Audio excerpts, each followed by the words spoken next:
Wissenswertes über Schulversionen.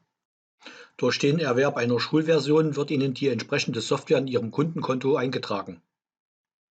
Zugang zu Ihren Programmen erhalten Sie wie folgt: Sie rufen die Homepage www.schornsteinfegerwelt.de auf und gelangen dann über Service und den Menüpunkt Downloads Updates in Ihren Bereich und loggen sich dann hier mit den Zugangsdaten ein, welche Sie von uns erhalten haben.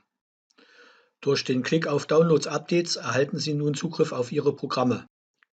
Zum Herunterladen unserer technischen Software benötigen Sie das HSETU Update Download Tool. Bitte laden Sie sich dieses unbedingt herunter und installieren es. Sollten Sie Hilfe bei der Konfiguration des Download-Tools benötigen, können Sie sich beiliegende Videoanleitungen anschauen. Weiterhin können Sie sich hier auch die Kehrbezirksverwaltungssoftware Camin Futura herunterladen. Kommen wir nun zur Lizenzierung der Software. Lizenzierung von Camin Futura. Nachdem Sie das Programm installiert und gestartet haben, wechseln Sie in den Ordner Dienste, eigene Daten. Durch einen Doppelklick auf eines der beiden Schlösser kommen wir in das nächste Menü. Hier klicken wir nun Meisterschulversion an und tragen unseren Vornamen und Nachnamen ein. Durch Klicken auf OK speichern wir dies nun ab. Mehr müssen wir hier an dieser Stelle nicht unternehmen. Schlussbemerkung für einen Jahreswechsel.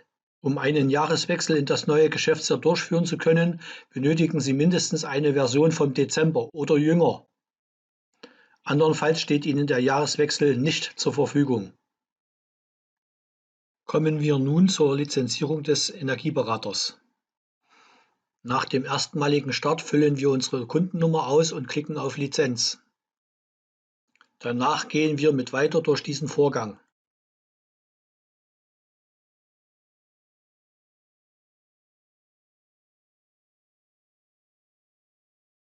Wählen dann die entsprechende Lizenz aus und klicken wiederum auf Weiter. An dieser Stelle tragen wir dann unseren Namen bzw. Firmennamen ein und klicken wiederum auf Weiter.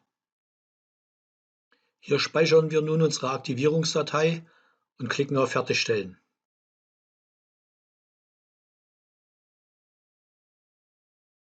Nachdem wir dann im unteren Teil die Felder entsprechend ausgefüllt haben, klicken wir auf Übernehmen. Fertig.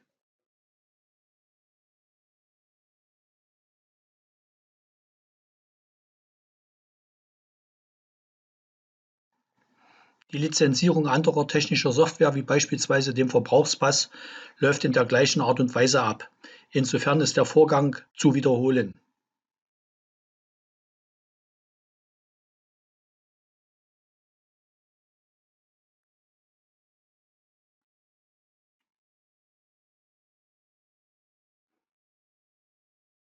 Abschließend noch eine Schlussbemerkung.